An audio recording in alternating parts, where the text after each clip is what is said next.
का मतलब पूरा वो कर दिया कि अब तुम प्रिपरेशन करो, बस 4-5 महीने में एग्जाम आती है, रिलीज डेट एग्जाम कोई की मतलब 18 से 19, 19 से 20, 20 से 21, 3 साल लगने आया है, समझ लो। अगस्त में कुछ ट्वीट देखने को मिलते हैं जो कि अभी अधिकारी है, ये बोटनी है, फॉरेस्ट्री है, वो तो देखो दिल्ली में एग्जाम का लेवल यूजी के अराउंड रहेगा, जिसके मिड में एग्जाम हो सकती है। बाकी मैं चलो आज की वीडियो शुरू करते।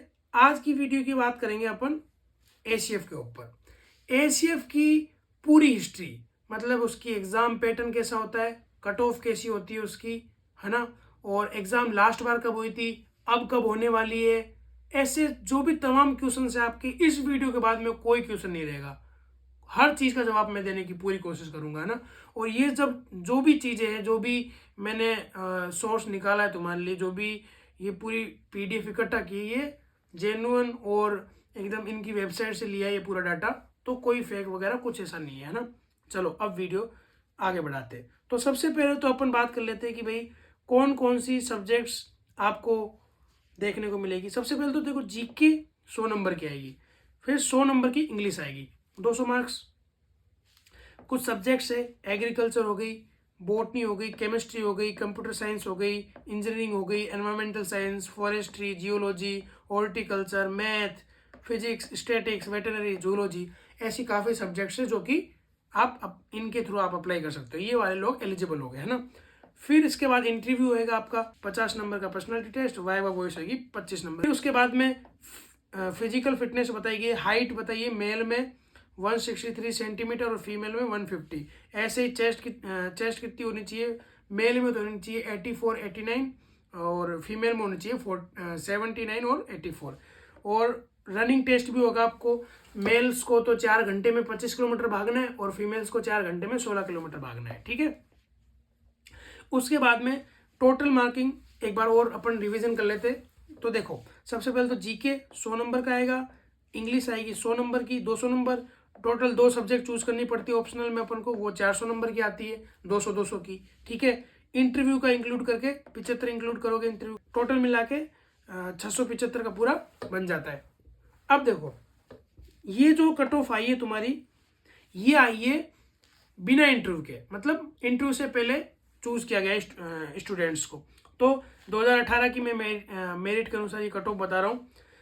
ये आरपीएससी की साइट पे मिल जाएगी आपको आराम से। सब जहाँ भी तुम कट ऑफ देखोगे ना, तो ये वाली कट ऑफ मिलेगी तुमको, है ना, और कोई दूसरी कट ऑफ नहीं मिलती है। तो जनरल वालों को तो 415 नंबर जिनके आए थे उनका हो गया था। ईडब्ल्यूएस में 415, एससी में 364, एसटी में 394, ओबीसी में 415। इन स्टूडेंट्स का, इनसे ऊपर जिनके भी नंबर आए थे उसका सिलेक्शन हो गया था एसीएफ में। अब यहां तक तो सिलेक्शन हो गया, इंटरव्यू के बाद में फाइनल सिलेक्शन होगा ना। तो इंटरव्यू में 75 नंबर का इंटरव्यू होता है, उसके बाद में मेरिट बनी। जिनकी भी 532 से, मतलब 675 में से 532 नंबर जिसके आया था, जनरल कैटेगरी का स्टूडेंट था, उसका सिलेक्शन हो गया था और वो आज अधिकारी है, ठीक। फिर ईडब्ल्यूएस में 515 वाले का सिलेक्शन हो गया था, एससी में 453 वाले का, एसटी में 481 वाले का, ओबीसी में 519 वाले का। इन लोगों का सबका, जिनके भी ऊपर नंबर आए थे, उनका सबका सिलेक्शन हो गया था और वो आज अधिकारी है। उनमें से एक अधिकारी का पॉडकास्ट आपको जल्दी मिलेगा, टाइम टेबल टेलीग्राम पे आ गया होगा, देख लेना। ये तो हो गई एग्जाम पैटर्न और कट ऑफ की बात। जिन लोगों का एग्जाम पैटर्न और कट ऑफ को देखने का मुद्दा था वो इधर हो गया। अब जिनको सीरियसली प्रिपरेशन करनी और पूरी हिस्ट्री जाननी कि एग्जाम लास्ट कब हुआ था, ट्रेंड्स वगैरह देखने उसके, और अब एग्जाम नेक्स्ट कब होगा और कहाँ से प्रिपरेशन करें, ऐसे काफी सवाल अब क्लियर हो गए, ठीक है। एग्जाम की हिस्ट्री बात करते हैं। 2011 में एक नोटिफिकेशन आता है राजस्थान लोक सेवा आयोग की तरफ से, जो कि सहायक वन संरक्षक प्रतियोगी परीक्षा का होता है। 20 तारीख सितंबर में 2011 को एक नोटिफिकेशन आया। उसके बाद में स्टूडेंट्स अपनी प्रिपरेशन करना शुरू कर देते हैं, क्योंकि यार इसकी तो अब तैयारी तो करनी पड़ेगी आपको, है ना। टोटल 33 पोस्ट 2011 में इन्होंने इंट्रोड्यूस की, ठीक है। इंट्रोड्यूस करने के बाद में इन्होंने कुछ ऐसा विज्ञापन आपको दिखाया कि भाई ये सब्जेक्ट हो सकती है आपकी, ये पूरा फीस स्ट्रक्चर वगैरह रहेगा। पहले पता है मैथ भी इंक्लूड होती थी 100 नंबर की, है ना, वो अब हटा दी गई है ना। इसमें मैथ वाले स्टूडेंट को काफ़ी फायदा था पहले, तो वो अब हटा दिया गया। कुछ सब्जेक्ट बताई गई क्या कॉम्बिनेशन होने चाहिए। ये काफ़ी नोटिफिकेशन बहुत बड़ा है। ये आपको पीडीएफ आप खुद देख लेना, है ना, फालतू कोई मतलब नहीं वीडियो बड़ा करने से। अब देखो 20 तारीख 9वें महीने 2011 को आया था वो नोटिफिकेशन। फिर 1 साल 2 महीने बाद आती कुछ चीज़ें, वो आती है एग्ज़ाम की चीज़ें। एग्ज़ाम का वो दिन 1 साल बाद एग्ज़ाम होती है, मतलब 2012 के 5वें महीने में एग्ज़ाम्स कंडक्ट हो जाती है। फिर अब देखो, अब आगे 2012 चल रहा है, 2012 में अगस्त चल रहा है, ठीक है, मई चल रही है, 2012 में मई, उसके 1 साल बाद, मतलब 30/6/12 के बाद 5/9/2013, 2011 से 2013 में आ गया। अब आता है रिजल्ट, रिजल्ट आ जाता है, उसमें फिर कैंडिडेट को चयन किया जाता है उसका, और फिर उसको अलॉटमेंट वगैरह सब चीज़ें मिल जाती है। फिर 1 महीने बाद वापस लास्ट इंटरव्यू वाली मेरिट आ जाती है ना, ऐसे करके इनका भी काम समाप्त हो जाता है। तो कुल मिला के आपने इस चीज़ से क्या देखा, 2011 की वैकेंसी ऑल ओवर पूरी कंप्लीट होते होते उसको 2013 तक हो गया, और पोस्टिंग मिली 2014 तक। अब 2011 से 2014 खत्म। इसके बाद अगली वैकेंसी कब आई, 16 में भी नहीं आई, 17 में भी नहीं आई, 18 में आई। 18 में 4 तारीख को इंट्रोड्यूस करवाते ये कि आपकी 2018 की ACF की वैकेंसी हम FRO के साथ में निकालते, आपको बता, इसमें भी वही रामायण की गई, पूरी हर चीज़ के बारे में बताया गया। देखो अवधि वगैरह, स्टूडेंट का मतलब पूरा वो कर दिया कि अब तुम प्रिपरेशन करो, बस 4-5 महीने में एग्ज़ाम है, ठीक है। थोड़े से सब ऊपर नीचे हो सकते हैं। फिर देखो, ये मैंने जो तुमको बताया पूरा एग्ज़ाम का पैटर्न, वो यही है। 2018 वाले सब यही यूज़ कर रहे हैं, है ना, उनके पास कोई एडिशनल नहीं है।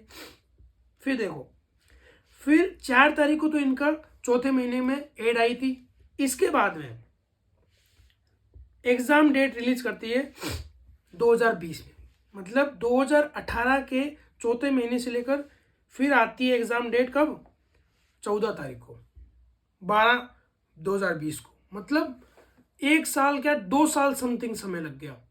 2021 की शुरुआत मान लो, मतलब 2018 की 21 की शुरुआत में आती है रिलीज डेट, एग्ज़ाम होगी, मतलब 18 से 19, 19 से 20, 20 से 21, तीसरा साल लगने आया है, समझ लो।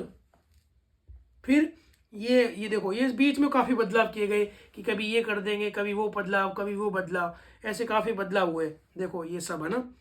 फिर 14/12/2020 को ये सब चीज़ें इंट्रोड्यूस की कब एग्ज़ाम होगा। फिर 26/2/21 तक सबके एग्ज़ाम हो गए, है ना। अब चल रहा है 2021, 26/2/2021 तक सबके एग्ज़ाम हो गए। उसके बाद में 9/12/2021 को आता है रिजल्ट, मतलब पूरे 10 महीने बाद रिजल्ट आता है। मतलब 2018 की जो विज्ञापन आया था ACF का, उसका रिजल्ट आता है 2022 में, एक तरीके से मान के चलो 2022 में रिजल्ट आता है, क्योंकि ये तो नहीं नॉर्मल मेरिट, और मेन मेरिट इसकी आती है थोड़े दिन बाद आती है मेन मेरिट 9/12/2021 को। मतलब कुल मिला के 2018 की वैकेंसी आपकी 2022 में कंप्लीट होती है पूरी, ठीक है। बस अभी तक तो ये रिजल्ट तक ही था, पोस्टिंग नहीं मिली अभी तक, है ना। पोस्टिंग देखो अब क्या होता है, ये काफ़ी फॉर्मेलिटियाँ की गई भाई, कौन आ सकता है, किसको रिजेक्ट किया गया है, काफ़ी चीज़ें हुई। फिर 2022 तक सब खत्म किया, लेकिन अगस्त में फिर कुछ ट्वीट देखने को मिलते हैं, जो कि अभी अधिकारी है फॉरेस्ट डिपार्टमेंट में, वो लोग ये बोलते हैं कि सर ऑलमोस्ट हमको 5 साल से ऊपर का समय हो चुका है, और अब तो यार ज्वाइनिंग दे दो, क्योंकि इस भर्ती में इतना हो गया था, 5 साल से ऊपर हो गया, काफ़ी चीज़ें और हुई है ना। सबके अलग अलग ट्वीट है, आप आराम से देख लेना इसको, ठीक है। स्क्रीनशॉट भी ले सकते हो तो ले लेना, PDF अवेलेबल हो ही जाएगी। ऐसे कुछ ट्वीट, मतलब इस वैकेंसी में 5 से 6 साल लग गए थे करीबन। अब देखो 2011 वाली हुई 13 तक कंप्लीट, 14 में पोस्टिंग वगैरह, 2018 की कब कंप्लीट हुई, 2018 की हुई 22-23 में कंप्लीट, ठीक है। बाकी पॉडकास्ट तो जरूर आएगा ही। एग्जाम पैटर्न हो गया, कट ऑफ हो गई, हिस्ट्री ऑफ एग्जाम हो गई। अब प्रिपरेशन कहाँ से करें, ये तो बात की है कट ऑफ, प्रिपरेशन कहाँ से करें वो मैं बताता हूँ। प्रिपरेशन तो ये जिनके जूलॉजी है, बॉटनी है या फॉरेस्ट्री है, वो तो देखो दिल्ली में एक एवोल्यूशन IAS कोचिंग है, जो कि डॉक्टर अभिषेक जी की है, अच्छी कोचिंग है वहाँ उनकी। फिर एक आधार इंस्टीट्यूट है जो कि जयपुर में है, वो भी बहुत अच्छा है, वहाँ से भी प्रिपरेशन कर सकते हो। मतलब खुद देख लेना एक बार, आपको सुटेबल हो तो आप वहाँ से प्रिपरेशन करना। बाकी अनअकैडमी से भी होता है, और भी काफ़ी ऑनलाइन कोर्सेज है। मेरे को जितने रिसोर्सेज मिले, बाकी किसी को रिसोर्स मिले तो वो कमेंट्स में ज़रूर बता देना, है। बाकी UG और PG की बुक्स ज़रूर प्रेफर करना, ठीक है, बहुत इंपॉर्टेंट है। बुक्स यदि आपने समझ ली ना, फिर तो आपका एग्ज़ाम क्लियर है। ऑलमोस्ट एग्जाम का लेवल यूजी के अराउंड रहेगा, पीजी तक जाएगा ही नहीं एग्जाम का लेवल, क्योंकि इतना हार्ड नहीं जाएगा पीजी लेवल तक। कोई ऑप्शनल सब्जेक्ट की बात कर रहा हूँ मैं, वो इतना हार्ड नहीं जाएगा। ठीक है, आज की वीडियो काफी डिटेल में थी, इससे बाहर एचसीएफ के कुछ हो ही नहीं सकता, बहुत डिटेल में थी। आराम से इस पीडीएफ को, मेरी लैंग्वेज समझ में नहीं आई हो तो इसको पीडीएफ में दूंगा लिंक में, देख लेना आराम से। ठीक है, ऊपर नीचे हो जाते हैं एक दो शब्द तो उसको छोड़ना, इग्नोर मानना है ना। बाकी एक और बताता हूँ, 2025 के समथिंग मिड में मेरे को ऐसा लग रहा है कि एग्जाम हो सकती है, 2025 के मिड में एग्जाम हो सकती है। बाकी मैं कुछ सोर्सेज वगैरह उनसे पता करने की कोशिश करूंगा, टेलीग्राम पे अपडेट जरूर दे दूंगा। पूरी इंफॉर्मेशन जेन्युइन थी, साइट से निकाली गई पूरा डाटा तुम्हारे लिए, मेहनत करके, है ना। सिंपली कुछ नहीं करना है, सब्सक्राइब करना है, पॉडकास्ट का वेट करना है, प्रिपरेशन करनी है।